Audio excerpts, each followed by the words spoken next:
이 스포츠 프로 세계에서 유명한 선수를 영입하려면 돈이 어느 정도 들까요? 아니요, 천문학적인 금액이 듭니다. 우리 메이저리그의 LA 다저스에 뛰고 있는 오타니 쇼헤이라는 일본 선수는 어느 정도의 계약을 했을까요? 10년 계약했습니다. 10년 계약했는데, 정답. 야, 넌 자지 마라. 알았어. 쉽지 않은데 이거. 네. 이 오타니 쇼헤이는 10년 몸값이 1조 원입니다. 1조 원이 여러분 어느 정도인지 잘 느낌이 안 오실 텐데요. 만약에 여러분이 100만 원씩 하루에 설교자가 많네 오늘. 자, 하루에 100만 원씩 여러분이 쓴다고 생각해 보세요. 그러면 하루에 100만 원씩 쓰면은 저 1조 원을 쓰려면 어느 정도 써야 되냐면 2700년 동안 써야 됩니다. 2700년 동안 100만 원씩 매일매일 써야 다 쓸 수 있는 돈이 1조 원입니다. 그러니까 어마어마한 금액이죠. 같은 오신 오성현은 10년 동안 얼마에 계약을 했을까요? 웃자고 하는 얘기예요.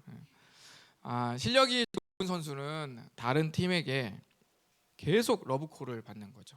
계속 제일 먼저 큰 선수를 갖고 싶어 합니다. 그래서 그 선수를 계속 부르죠. 계속 부르고 더 높은 금액을 제시해서 자기의 팀으로 끌어오려고 하죠. 오늘 말씀에서도 예수님이 갈릴리 해변에서 4명의 어부들에게 러브콜을 이렇게 보내셨습니다.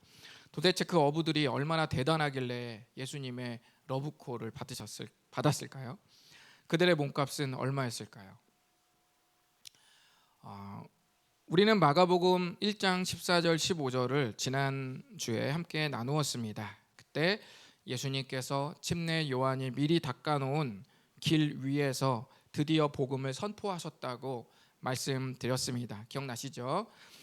예수님께서 복음을 선포하시고 제일 먼저 하신 일이 무엇일까요? 예수님의 복음을 선포하시고 제일 먼저 하신 일, 예수님 복음을 선포하고 제일 먼저 하신 일은 뭐예요? 네, 제자를 부르셨습니다. 오늘은 제자를 부르신 이야기를 함께 나눠보도록 하겠습니다. 이 말씀으로 하나님의 부르심을 생각해보는 시간을 갖도록 하겠습니다. 우리 한번 다 같이 큰 흰 글씨를 읽어볼까요? 시작. 하나님은 주목하지 곳에서 일꾼을 찾으십니다. 네, 우리는 항상 주목하는 곳을 가고 싶어하죠. 쭈꾸미는 어디? 떡볶이는 어디? 신당동. 이렇게 우리가 딱 나오는 거 있어요. 아구찜은? 네, 마산으로 가야죠. 네. 우리 돼지고기 떡갈비는 어디? 의정부. 소 떡갈비는 어디? 동두천. 뭐 이런 게 있단 말이에요. 이렇게 우리는 주목하는 곳들이 있어요. 우리가 뭘 딱 떠올리면 그거는 거기를 가야지. 의정부. 잠깐만요. 업그레이드 됐어. 이제 막 질문을 해 나한테. 이제 듣고만 있는 게 아니라. 야, 너 진짜. 정말. 우와. 이거 어떻게 해야 될지 모르겠네. 나 이거 SNS에 올릴 거야, 나 이거 오늘. 와, 진짜 이거 부대찌개 이거. 주님이 지혜를 주시는 것 같아요. 우리 아이들에게 응용을 해서 문제를 내내 나한테. 굉장히 놀라운 일입니다. 네, 우리 예수님은 복음을 선포하시고 제일 먼저 제자를 부르셨습니다. 첫 번째 우리가 생각해 볼 것은 하나님은 제자를 부르시는데 어디서 부르시냐면 주목하지 않는 곳에서 제자를 부르신다는 거예요. 우리 한번 다 같이 오늘 말씀 읽어보도록 하겠습니다. 16절, 17절 읽어야 되는 저는 이렇게 2절씩 끊어서 있는데 조금 띄엄띄엄 읽겠습니다. 시작. 갈릴리 해변으로 지나가시다가 시몬과 그 형제 것을 보시니 그들은 어부라. 조금 더 가시다가 세베대의 아들 야고보와 그 형제 요한을 보시니 그들도 배에 있어 그물을 깁는데. 아멘. 우리 예수님은 오늘 16절부터 20절까지의 말씀에서 네 명의 어부를 부르시는데 첫 번째는 시몬은 여기서 베드로입니다. 베드로의 또 다른 이름이 시몬이에요. 네, 시몬과 그 형제 안드레를 부르시고요. 또 하나는 세베대라는 아버지가 데리고 있는 아들 야고보와 그 형제 요한, 이렇게 총 4명의 어부를 우리 주님께서 오늘 부르셨습니다. 그런데 어디서 일꾼을 부르셨죠? 16절 앞부분 보면 갈릴리 해변으로 지나가시다가, 이 시대의 메인은 어디라고 그러죠? 제자를 부르면 기왕이면 유대 땅으로 가죠. 유대는 갈릴리, 팔레스타인이 길쭉하게 있으면 유대 땅은 아래, 위쪽은 갈릴리라고 하죠. 갈릴리 호수를 주변으로 한 지역이라서 갈릴리 지역이라고 하는데, 그냥 보통 예루살렘 주변에서 제자를 찾는 게 조금 더 괜찮을 수 있는데, 우리 예수님이 어디서 찾으셨다고요? 갈릴리에서 찾으셨다라고 제가 말씀을 드립니다. 우리 예전에 제가 말씀드렸죠. 갈릴리에서 어떻게 선한 것이 날 수 있겠느냐라는 구절을 제가 보여드리면서, 그 당시에 갈릴리 촌구석에 있는 마을이 그렇게 주목받는 곳, 여기서 과연 엄청난 히어로가, 엄청난 사람들이 나올까라고 생각하지 않는 지역이라고 말씀드렸습니다. 예를 들면 우리가 교육을 하려면 강남 8학군을 가야 제대로 공부를 하지, 의정부, 양주, 동두천, 파주, 포천 이런 데서 무슨 교육이 되겠어? 라고 누군가 상상을 한다면 이게 바로 편견 아니겠습니까? 이게 바로 편견이죠. 그 당시 갈릴리 지역은 그렇게 편견에 휩싸인 곳이었습니다.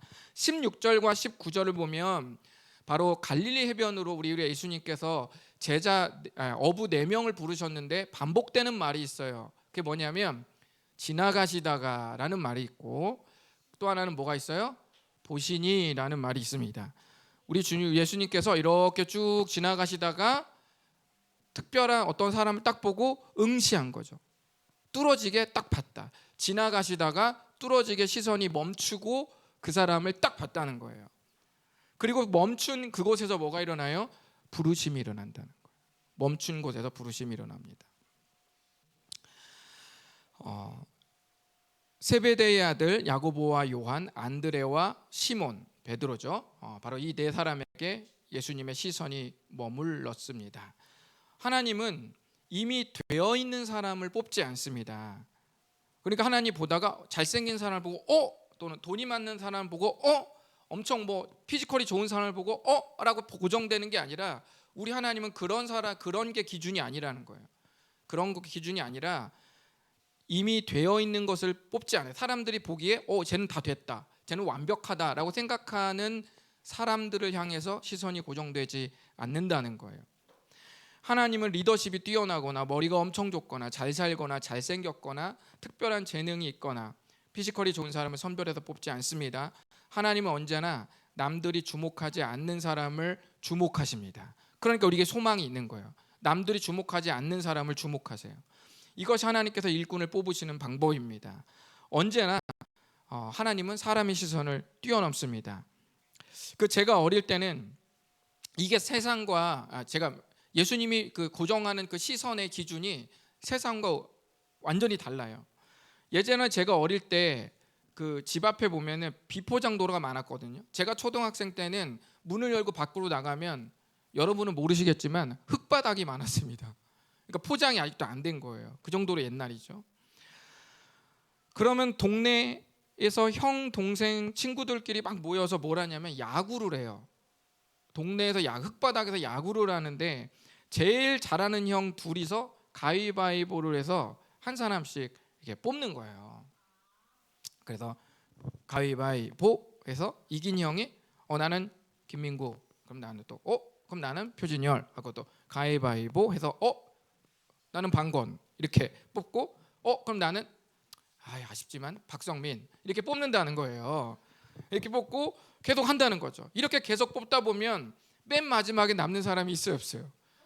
맨 마지막에 남는 사람이 꼭 있어요. 이 사람은 잘하는 사람일까요, 못하는 사람일까요? 그렇죠. 잘하는 사람을 먼저 뽑고 마지막에 못하는 사람이 남는 거죠. 그러면 마지막에 남는 사람이, 그것도 너무 비참한 게 뭐냐면 홀수로 모이면, 친구들이 모이는데 홀수로 모이면 걔는 뭐예요? 깍두기예요. 그래서 깍두기 맛있지.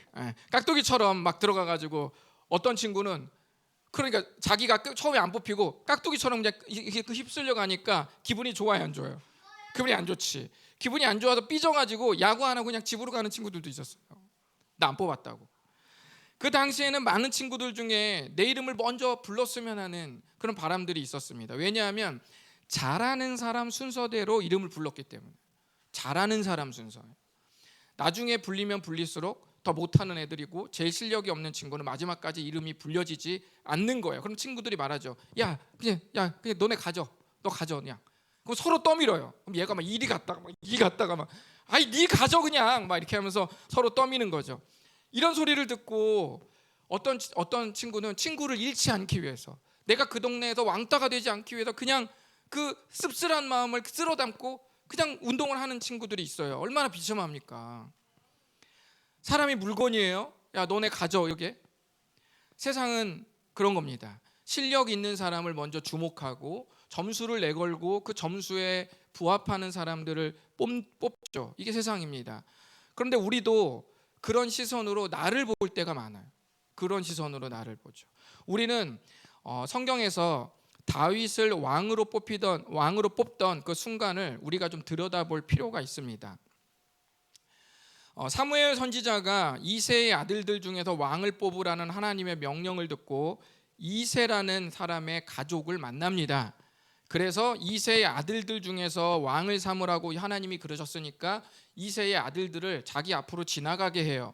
그래서 첫 번째 아들 엘리압을 딱 봅니다. 엘리압이 피지컬이 엄청 좋고 정말 남자다워요. 그래서 사무엘이 그 외형을 딱 보고 외모를 보고 우와 저 피지컬 좀 봐.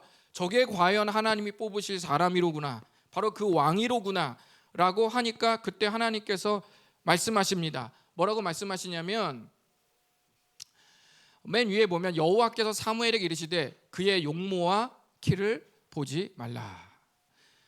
그래서 이게 우리의 늘 시선인 거예요. 이게 사람의 시선인 거예요. 그의 용모와 키를 보지 말라. 사무엘도 그 엄청난 선지자 사무엘도 순간적으로 뭘 봤어요? 용모와 키를 봤다는 거예요. 그걸 보고 이게 마음이 혹해서 저 사람이 왕감인데 라고 생각했다는 거죠. 우리 주님은 그걸 보지 말라는 거예요. 그 시선으로 너의 눈을 고정시키지 말라는 겁니다. 그러면서 말씀하시기를 나 여호와는 중심을 보느니라. 니네가 보는 시선하고 좀 다르다라고 말씀하시는 거죠. 그래서 사무엘이 이제 시선을 고쳐먹고 아버지 이새에게 이제 말합니다. 다 지나가도 아들들이 다 지나가도 한 명도 없으니까 안 나오니까 하나님은 분명히 아들들 중에 왕이 있다고 했는데 아무리 지나가도 없어요. 그런데 갑자기 사무엘이 말하죠. 이새에게 네 아들들이 다 지나갔냐? 라고 하니까 아버지 이새가 말하기를 아직 누가 남았어요? 막내가 남았다. 막내가 남았는데 그는 그 양 지키는 놈이에요. 양이나 지키지 걔 뭐 할 줄 아는 게 걔는 걔는 왕왕거려요. 그냥 아무 의미가 없다는 거죠. 그러니까 이새가 보기에도 아버지가 보기에도 막내 아들은 어떤 애예요? 시선이 머무르지 않는 애라는 거예요. 어때요, 여러분? 막 이렇게 보고 있습니다. 그래서 빨리 사무엘이 아니 막내 데려와 라고 말합니다. 그래서 막내가 왔어요. 사람을 보내서 다윗을 데려왔고 다윗이 사무엘 앞에 섰습니다. 그랬더니 바로 하나님께서 어때요? 이가 그니 이 사람이 바로 이 다윗이 바로 그 자다. 왕이 될 자다라고 하면서 일어나 기름을 부으라. 그 당시에는 왕으로 삼을 때 기름을 붓는 의식이 있습니다. 자, 그래서 다윗을 보는 순간 지나치던 하나님의 시선이 그 피지컬이 좋았던 수많은 아들들을 할 때 하나님의 시선이 훅훅 다 지나갔어요. 그런데 다윗을 향해서 딱 봤을 때 하나님의 시선이 바로 딱 고정되었습니다. 하나님의 시선이 고정되는 곳에서 뭐가 생긴다고 그랬죠? 부르심이 생긴다고 그랬죠. 그래서 하나님께서 시선을 고정하고 다윗을 왕으로 부르셨습니다. 여러분 이 이야기에서 우리도 사무엘이 저지른 실수, 엘리압을 보고 와 저게 바로 왕이구나 라고 할 만한 우리들의 시선, 또는 아버지 이새가 저지른 실수, 뭐 막내 뭐 걔는 안 와도 됩니다라고 생각했던 그 시선이 우리가 우리를 보는 시선일 수 있고 우리가 다른 사람을 보는 시선이 될 수 있습니다. 끊임없이 내 형편과 내가 가진 것과 내 경험으로 내 삶을 평가하는 시선, 바로 그겁니다. 이런 시선은 하나님께서 우리를 보는 시선이 아닙니다. 아시겠죠? 예수님은 주목하지 않는 곳에서 일꾼을 찾으십니다. 주목하지 않는 특별한 그 중심을 가진 자를 하나님께서 주목하신다는 것, 여러분 꼭 기억하시기 바랍니다. 자, 우리 두 번째 한번 읽어보겠습니다. 시작. 네, 제가 옛날 친구 보면은 꼭 밥 먹으러 갈 때 화장실 가는 친구가 있어요. 꼭 식당이요. 근데 너 왜 식당을 가는 거예요? 비워야 채우지. 뭐 약간 이런 친구들이 있었거든요, 옛날에. 우리 하나님께서 우리를 부르실 때 어떻게 하냐면 제일 처음 채우기 전에 뭐 한다고요? 비우게 하신다라는 것이죠. 18절과 20절 제가 아까 띄엄띄엄 읽었는데 18절과 20절 읽어보겠습니다. 시작. 곧 그물을 버려두고 따르니라. 곧 부르시니 그 아버지 세베대를 품꾼들과 함께 배에 버려두고 예수를 따라가니라. 네, 앞에 있는 구절은 예수님께서 시몬과 안드레를 불렀을 때 그 형제가 그물을 버려두고 예수님을 따랐다라고 말씀하고 있고, 뒷구절은 세베대의 아들 야고보와 요한을 부르셨을 때 그들도 어떻게 해요? 배에 세베대를 품꾼들과 함께 버려두고 예수를 따랐다라고 그렇게 기록하고 있습니다. 거기서 반복되는 말씀이 있죠. 그렇죠? 뭐죠? 뭘까요? 버려두고라는 말입니다. 버리고 따르는 겁니다. 어떻게 따른다고요? 따라서 해봅시다. 버리고 따른다. 네, 버려두고라는 말을 반복해서 기록합니다. 우리 옛날에 어렸을 때, 지금도 하나요? 가위바위보 하나 빼기 하잖아요.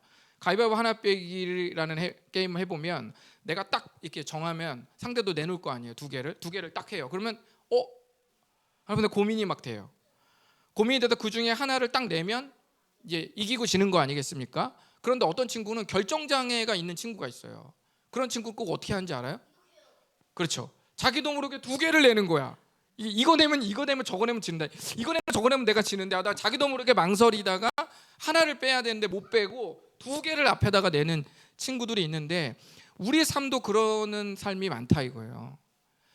그러니까 주님을 따르면 내가 이거를 또 내가 놓기는 또 애매하고 또 따르기는 해야겠고, 이 두 가지에서 왔다 갔다 하면서 그 이상한 그 선에서 서 있어가지고 아주 스스로가 힘들게 하는 삶이 얼마나 많습니까? 여러분, 하나를 버린다는 거 정말 쉬운 거 아닙니다. 왜냐하면 이걸 버리면 이게 많이 힘들 것 같은데, 이걸 버리면 이게 힘들 것 같은데, 근데 인생은 몇 번이에요? 이제 한 번이에요. 그러니까 하나는 버려야 되는 거예요. 근데 하나를 안 버리고 두 개 다 얻으려고, 두 개 다 견디려고 하는 게 문제라는 거죠. 그게 무거운 겁니다. 두 개를 드니까 무거운 거예요. 하나를 내려놔야 됩니다. 그래서 선택과 집중이 필요한 거죠. 거룩한 것을 선택하고 거룩한 것을 집중하죠. 영원한 것을 위해 영원하지 않은 것을 버리는 자는 결코 어리석은 자가 아니다. 짐 엘리엇의 말을 여러분 기억할 필요가 있습니다. 마가복음 1장 17절을 우리가 보시면, 다시 한번 여러분 잘 보세요. 거기 보시면 예수님께서 처음에 부르실 때, 이 네 명의 어부를 부르실 때 뭐라고 한다고 했죠? 뭐가 되게 하신다고요? 사람을 낚는 어부가 되게 하시겠다고 말씀하셨습니다. 사람을 낚는 어부. 그들은 원래 어떤 사람이죠? 고기를 낚는 어부입니다. 고기를 낚는 어부를 사람을 낚는 어부로 버전업 시켜주시겠다고 우리 주님께서 말씀하시죠. 그러면 뭘 벌어야 되죠? 고기를 낚는 어부가 사람을 낚는 어부가 되려면 고기를 잡던 삶의 방식과 기구들을 버려야죠. 그걸 버려야죠. 그런 결단이 모든 그리스도인들에게 필요하다는 겁니다. 내가 그동안 해왔던 것들을 다 그대로 하면서 똑같이 한다는 것, 여러분이 교회를 오게 되면 가장 많이 바뀌는 삶의 방식이 뭐예요? 주일날 11시는 오게 되잖아요. 이게 내 기본적으로 라이프 스타일이 되는 거죠. 그래서 이것을 내 삶의 방식에 장착하죠. 근데 내가 이것도 가야겠고, 학원도 가야겠고, 내 것도 해야겠고, 잠도 자야겠고, 운동도 해야겠고, 공부도 해야겠고, 이 모든 것들을 다 내가 소화하려면 오전 11시가 한 5개 정도는 있어야죠. 근데 오전 11시는 몇 개만 있어요? 한 개만 있는 거예요. 그러니까 다른 것들은 어떻게 해야 돼요? 버려야 돼요. 늦잠을 버려야 되는 거죠. 내가 공부를 2시간 할 거를 오전 11시에 예배 드리고 1시간만 하기로 마음을 먹고 가야 되는 거죠. 똑같이는 안 돼요. 24시간을 48시간처럼 쓸 수는 없는 거예요. 24시간은 그냥 24시간이에요. 그러면 그 중에도 내가 할 것을 선택하고 집중해서 나머지는 버려야 됩니다. 고기를 낚는 어부가 사람을 낚는 어부가 되려면 앞자가 바뀌어야 되잖아요. 고기를이라는 말을 버리고 사람을 이라는 말을 거기다 붙여야 사람을 낚는 어부가 되죠. 우리의 삶도 마찬가지입니다. 그러니까 먼저 주님의 부르심에 우리가 응답할 때는 반드시 주님 보시기에 걸리적거리는 삶의 방식이 있는 거죠. 신세지는 거 싫어하는 사람은 은혜 받으려고 하면 이 사람은 뭐가 장애물이 되냐? 신세지는 것 같아서 은혜도 잘못 받는 사람, 잘 못 받아들이는 사람이 있습니다. 하나님께 신세지는 거잖아요. 그런 사람은 너무 받는 것이 불편한 강박을 버려야죠. 그걸 버려야 은혜를 받죠. 남의 말을 잘 안 듣는 사람은 하나님의 말씀도 잘 안 들을 수 있습니다. 왜냐하면 하나님도 남이잖아요.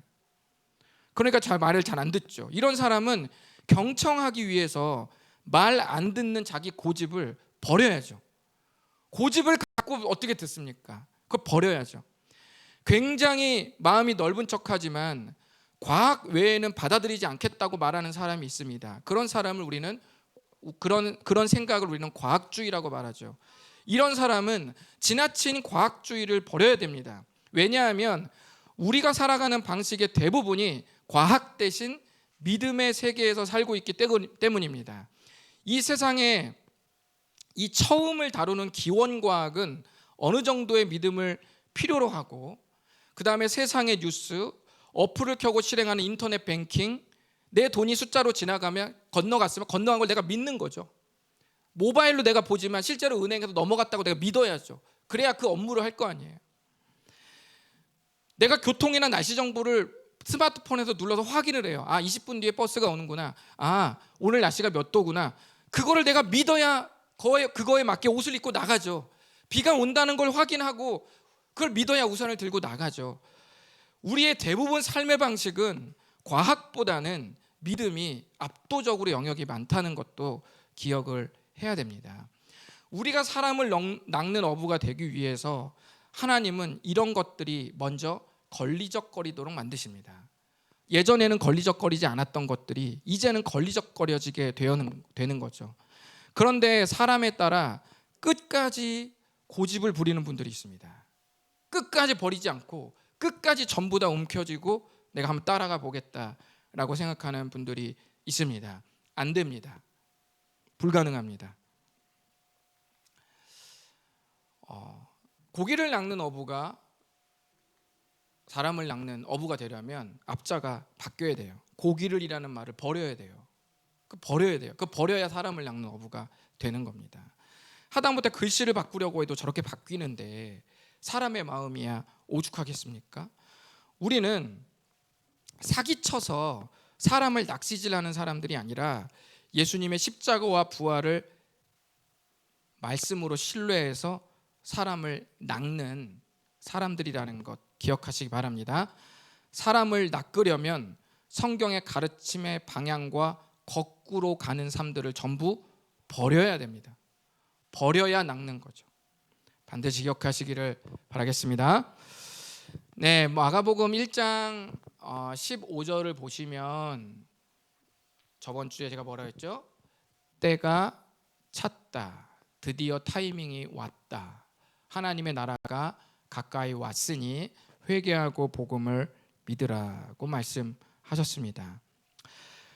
우리가 할 것은 회개하고 복음을 믿는 겁니다. 이 말씀은 뭐냐면 하나님 나라의 왕이신 예수님이 지금 우리 앞에 딱 쓴 거예요. 고대 세계의 세계관으로 말하면 왕이신 예수님이 여러분 앞에 딱 쓴 거예요. 그럼 여러분은 뭐가 돼요? 이제 여러분은 하나님의 백성이 될지 안 될지를 선택하는 거예요. 이것이 고대 세계에선 이런 거예요. 정복자가 우리나라 왕하고 싸웠어요. 우리나라 왕과 군대하고 싸웠는데 우리나라가 만약 지잖아요. 우리나라가 지면 이 정복자가 와가지고 백성들 앞에 딱 서죠. 그래서 어떻게 할 거야? 그럼 나는 이전의 왕의 백성으로 살겠습니다라고 하면 어떻게 되는 거예요? 진짜 죽는 거고, 난 이제 당신을 이제 새로운 왕으로 모시겠습니다라고 하면 그냥 그 백성이 되는 겁니다. 이것이 바로 그런 이미지예요. 너네들이 이전에는 죄의 종된 삶, 죄의 종된 삶, 죄를 왕으로 삼았던 그 삶의 나라에서, 이것을 골로새서에서는 흑암의 나라에서 그의 사랑의 아들의 나라로 옮겼다라고 이렇게 이미지를 표현하고 있어요. 흑암의 나라의 백성이었다가 어느 날 하나님 나라의 왕이신 예수님께서 빛으로 우리 가운데 서셨습니다. 그리고 묻는 거예요. 어떻게 할 거냐? 하나님의 나라가 드디어 왔다. 흑암을 정복하고 지금 하나님 나라의 왕이 선 거예요. 이제 어떻게 할 거야? 너네 옛날에 흑암의 백성이었어. 이제 어떻게 할 거야? 근데 어떤 사람이 난 그냥 흑암의 백성으로 그대로 살겠습니다라고 하면 흑암과 함께 휩쓸려 가는 거죠. 그대로 심판을 받는 것이고, 새로운 아들의 나라 안에서 그 왕을 따르기로 내가 결심하면 그 나라의 왕이 되는 겁니다. 저 1장 15절에 그 이미지예요. 우리 앞에 온 겁니다. 오늘의 말씀은 왕이신 예수님의 명령에 우리가 어떻게 반응할 것인지에 대한 샘플을 보여주는 이야기예요. 안드레, 시몬, 야고보, 요한이 예수님 앞에 섰잖아요. 예수님이 불렀잖아요. 어떻게 할 거야? 라고 불렀잖아요. 그랬더니 그 네 명의 어부가 어떻게 했죠? 버려두고 따르니라. 이것이 하나님 나라의 왕이 우리 앞에 섰을 때 우리가 반응해야 될 건강한 모습의 샘플이라는 것을 마가복음 첫 부르심이 보여주고 있다는 겁니다. 오늘 말씀에서 총 4명의 제자가 예수님의 러브콜을 받았습니다. 나를 따르라. 내가 너희로 사람을 낚는 어부가 되게 하리라. 지금까지 누구나 늘 그랬듯이 자신이 자신의 길을 정하며 왕노릇하고 살았는데 드디어 예수님은 나를 따르라 라고 명령했습니다. 새로운 왕명이 떨어졌습니다. 어떻게 하시겠습니까? 이 명령을 듣는 사람은 둘 중 하나를 선택하셔야만 합니다. 그대로 자기가 왕이 되든지 아니면 왕명을 선택하고 다시 예수님을 왕으로 인정하든지 해야 합니다. 오늘 말씀은 4명의 제자들이 모든 것을 버려두고 예수님을 따랐다고 기록합니다. 조금의 주저함 없이 자신이 왕 자리에서 이제 내려와서 새로운 왕을 따랐다고 이제 말씀하고 있습니다. 우리는 옛날에 이렇게 마음을 먹고 살았습니다. 이렇게 마음을 먹고 최선을 다해 살았죠. 내가 모든 것을 할 수 있다라고 따랐습니다. 그러나 이제는 어떻게 해야 됩니까? 내게 능력 주시는 자 안에서 내가 비로소 모든 것을 할 수 있다. 빌립보서 4장 13절 말씀 있죠. 우리는 우리 삶에서 저 위에 있는 작은 글씨의 수식어를 붙이고 이제 살아야 됩니다. 저걸 떼면 난 더 이상 아무것도 아니다라고 고백하며 나아가는 사람들이 이제 우리가 된 겁니다. 오늘 제가 예수님께서 복음을 전하시고 가장 먼저 하신 일이 제자를 부르셨다고 말씀드렸는데요. 우리가 한 가지 잊지 말아야 될 진리가 있습니다. 그게 뭡니까? 정확히 제가 여러분 생각해 보세요. 예수님이 제자를 부르셨나요? 아니면 예수님이 부르신 자들이 제자가 된 겁니까? 후자이죠. 예수님이 이미 다 된 제자를 부르신 게 아니라 부르신 자들이 제자가 된 겁니다. 우리는 언제나 거꾸로 생각합니다. 누군가가 크게 쓰임을 받으면 우와, 저 사람은 얼마나 대단하길래 쓰임을 받게 되었을까? 저 사람은 얼마나 엄청나게 노력을 했길래 하나님이 저 사람을 선택했을까? 저 사람을 얼마나 이전부터 준비해 왔길래, 얼마나 많이 차곡차곡 자신의 삶을 준비해 왔길래 하나님이 그 사람을 쓰고 계실까? 오늘 부르심을 잘 기억하십시오. 4명의 어부들이 예수님을 만나기 전에 뭘 준비했을까요? 아무것도 준비하지 않았죠. 제자를 부르시는 게 아니라 부르신 자들이 제자가 되는 겁니다. 부르심에 응답한 사람들을 하나님께서 제자로 빚으신다는 거예요. 그러니까 우리가 희망이 있는 거죠. 누구나 손을 들고 따를 수 있는 이유가 바로 여기 있는 겁니다. 다 된 자들을 뽑는 게 아니라는 거죠. 그들의 열심이 아니라 하나님의 열심입니다. 나의 열심이 아니라 하나님의 열심입니다. 오늘 설교 제목이 뭐였죠? 네, 저한테 왕따라고 했잖아요. 네. 오늘 어떻게 합니까? 네, 우리 그분이 우리를 바라보시고 부르시면 왕으로 예수님을 모시고 따르는 거예요. 네. 그 고백 우리 교회에 고백이 되었으면 좋겠습니다. 이전에 내가 살았던 대로, 내 느낌대로, 나 두려워, 무서워, 나 이거 안 할래, 뭐 이건 내 경험상 없었어, 있었어, 이건 내가 알고 있는 게 아니야, 맞아, 뭐 이런 것들이, 이런 조바심은 우리에게 있는 기본 본능이에요. 이걸 하나님 뭐라고 그러시는 건 아닙니다. 이것을 하나님 뭐라고 그러시진 않지만, 그러나 뭐든지 거룩한 발걸음을 떼려면 뭐가 있어야 돼요? 버려야 될 게 있다는 거예요. 두려우니까, 무서우니까, 잘 못 버리는 거니까 주님이 버리라고 그러지. 여러분, 쓰레기를 버리라고 보지 말아나요? 여러분, 음식물 쓰레기를 알아도 버리겠죠. 알아도 버리지. 휴지 다 쓴 거를 알아도 버리지. 그걸 누가 버리라 그래요? 그냥 버리지, 알아서. 그런데 예수님이 굳이 버리라고 말하는 건 뭐예요? 버리지 못할 것 같은 마음이 드니까 버려두고 따르라고 말씀하시는 것 아니겠습니까? 저 말씀을 기억하시면서, 주님, 제가 우리 그리스도의 바보 왕따가 되겠습니다. 언제나 주님이 저를 부르시면 그렇게 저는 거룩한 왕따가 되겠습니다 라고 헌신하시는 여러분 되시기를 바랍니다. 기도하겠습니다. 이 시간에 눈을 감고 좀 주님께 기도했으면 좋겠습니다. 우리 주님이 시선이 머무시는 그곳에서 뭐가 일어난다고 했죠? 부르심이 일어난다고 했습니다. 다윗의 그 수많은 형들, 그 7명의 형들을 보면서 와, 정말 엄청난 사람들이 사무엘 시선 앞에 지나가는데 하나님의 시선은 한 번도 고정된 적이 없습니다. 하나님은 돈이 많다고 시선 고정시키지 않고요, 잘생겼다고, 피지컬이 좋다고, 뭐 학벌이 엄청 좋다고, 엄청 잘 산다고, 뭐 집이 크다고, 뭐 차가 좋다고, 이런 것에 하나님의 시선은 고정되지 않습니다. 하나님은 그저 못나고 찌질하고 루저 같아도 그냥 주님을 향해서, 주님, 저 한번 해보고 싶어요. 주님, 저 아무것도 없습니다. 저 불쌍한 사람이에요. 도와주세요 라고 그렇게 마음을 연다면 그 사람은 누구든지 주님이 쓰실 수 있습니다. 주님이 누구든지 그 사람을 제자로 빚으십니다. 제자를 부르시는 게 아니라 부르신 자들이 하나님의 그 거침없는 따뜻한 손길에 의해 제자로 빚어지는 겁니다. 이 시간 주님, 저를 제자로 빚어주십시오. 주님, 버릴 것 버리고 기꺼이 주님을 따르겠습니다. 바라보시고 부르시면 왕으로 그리스도를 모시고 따르겠습니다. 도와주시옵소서. 다 같이 기도하겠습니다.